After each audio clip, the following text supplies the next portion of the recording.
Question for you. How do you set up your business so that it runs smoothly while you're on vacation? I know a lot of small business owners, if you have a big team or you have a small team, you freak out and you get really stressed out when you try to go on vacation. Well, we're going to go over a lot of tips and tricks, so don't worry, the world is not going to explode. I promise you. Check it out right now.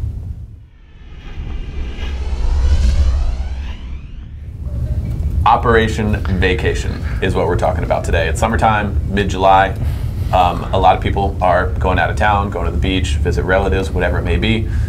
So we're going to go through a few helpful tips and reminders for if it's a vacation of your own or staff member, business partner, what have you. Yeah, a lot of business owners get really stressed out during this time of year. Their families want to go on vacation, they deserve a vacation, and they're worried about what to do. They're worried about, hey, if I'm not in the office, everything's going to fall apart. Or maybe you're a one-man operation, real estate investor, real estate agent, and you feel, well, how can I accommodate and take care of all my clients if I am not available? First off, the world's not going to end. Definitely not. Don't worry about any of that. And let's kind of dive in a little bit and kind of go over some tips, some tricks, some things that we've done over the past few years to make your life a lot easier. Cool, cool. Okay, so first things first, do your best to set proper expectations with anyone you're normally doing business with. If it's people in your office or if it's with clients or service providers, whatever it may be. I think the fact is that on a vacation, sometimes you'll be available and a lot of times you won't. It is even possible that you won't be available at all. If you want to set that expectation, you can do that. I don't really prefer to do that myself. There aren't too many times where I'm just like totally out of communication, but I'm definitely not available all the time, right? And you do it as a delayed communication. There's nothing wrong with that. You know, we're all in a world right now that we think that as soon as somebody calls you, you have to pick up immediately, or vice versa. They leave you a message, you got to call them right back. I mean, good customer service is important, don't get me wrong, but at the same time, you know, you need to respect your own time as well. So if you call somebody back later in the day, it's okay. But going back to the key point of setting proper expectations, if I reach out to you and there's a voicemail or email that says, I'm out of the area, I'm not going to get back to you until next week, that's an expectation. If you tell me, hey, I won't be able to get back to you for a few hours and you don't get back to me, you're going to piss somebody off. But if you set the proper expectations of, I'm unavailable at this time, I can't return your call, I can't return your email, I can't return your text, that's okay. You're setting the expectations. You're setting the rules. The purpose of this is to set the rules based on your flow and about what works. So easy ways to do this is email autoresponder, email vacation response out of office.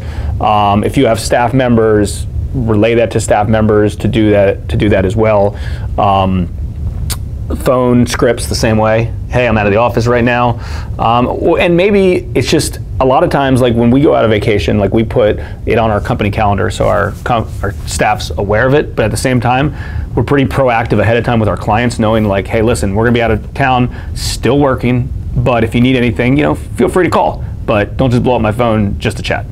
Yeah, and for sure a good one too, since email can be a lot quicker and easier, less intrusive, is to put that on your voicemail. Say, hey, or maybe you're out of the country, I'm not going to be on the phone too much, I'm not going to be checking voicemail, but feel free to email me. I can definitely communicate in that way. So that's one that a lot of people do like. And one thing is, like, most entrepreneurs and most business owners, like, they're dead without working anyways. They love working. That's why we're very passionate about business to begin with, and most of you are. And if you're not passionate about business, it's hard to even be in the business every day. So like, we like doing stuff. And one tip, I don't know some of the things that you do when you're away, but like one of the things that I work on is, you know, it takes me maybe about an hour to a day for really important transactional activities, right? And I know that no matter where I am and no matter where I'm away, like there's a few things I have to do.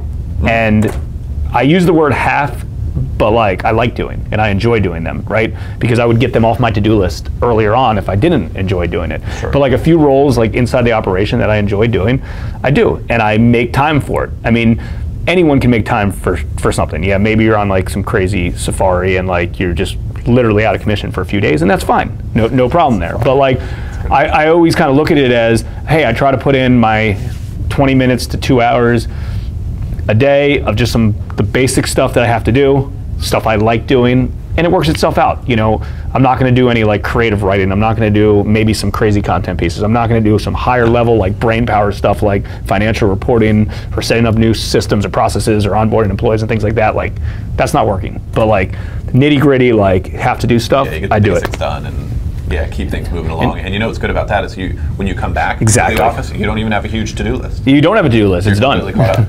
Yeah, so all that stuff's great. I'm trying to think some other tech maybe we use in order to help, or systems or strategies to help accommodate when we're gone. Let's talk about that. Let's talk about getting your tech in order to go out of town. So ideally, depending on where you're going, like some people, like a friend of ours has a beach house, and he set up his beach house office just like his home office, identical. Like his laptop here, the phone he needs, the additional monitor, which a lot of people want to work with a second monitor, but you don't always have that on vacation. So if you have a vacation house or something, you can set it up in that way. But for most trips, you're not going to be able to do that. Fortunately, we have a lot of what we need, you know, just based on phone, tablet, laptop. You can do the majority of what you need. You might not have like your external keyboard or mouse or another monitor, but think about that stuff ahead of time, you know? Okay, another good thing to do to collaborate with people, even if you're not in the office, is something like Google Docs, which we use all the time. And we used when I was just out of town a couple weeks ago, because I was making some notes, making some brainstorms. And I shared the document with Jason so that we could talk about it. Then the next week, I came back in town, he went out of town, and during that week, he was commenting on the things that I had done. So even though we hadn't seen each other in a few weeks, we were still working on new stuff, which was pretty cool. And we were collaborating. So if you do have staff in your office, you know, obviously, it's one of those things that kind of throughout the summer, because we have about 8 people, give or take. 1 week, it's like one person's gone, the next person's gone, the next person's gone, and you know, everyone fills in the gap. I mean, the world's not going to explode, right? You know, in real estate, in particular, compared to a lot of other businesses, is stuff does have to move very, very quickly. You know, we get properties that are under contract and they have to close in like 2 days, and we step in. You know, if you go into my office right now, I got 4 screens. I have my workstation and Terry's workstation, and you know, I think in the past, most of the time Terry goes away and then she does her like 1 or 2 hours of work a day, because most people in our office, if it's the bare minimum like necessity of stuff that has to get done, that's all it really takes. Right. For some of the stuff.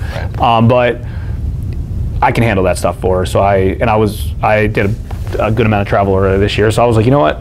Don't even worry about it. Just don't worry about it. Do your thing. It'll take care of it. Nothing, you know. It is what it is. So people overlap. They fill in. You know, we change up some roles here and there, and it all works itself out. Yeah, we were making the joke earlier. In our business, it's not like they're about to fly in a heart and we got to go do the transplant. Like, that's just not, you know, the business that we're in. So the world's not going to end. Or most people, for that matter. Yeah, or the vast majority. Everyone thinks it's going to end of like, I have to do this. I have important this. I have important that. Like, what you find if you don't return an email in an hour is that everything will be fine in a few hours or even tomorrow. Yeah. Right. So don't sweat the small stuff. Any questions related to this, feel free to comment below on the video. We certainly appreciate it. The goal is for everyone to kind of share some of the videos, some of the comments. We enjoy everyone watching, listening, no matter kind of where you're getting some of this content from. But you know, engage it, follow it, share it, whatever works for you. But it's all good. We're all growing together. Hopefully we were able to give you a little bit of insight today to help your businesses grow and you take it to the next level. Thanks, guys. Thanks, guys. Have a good summer. Enjoy your vacation.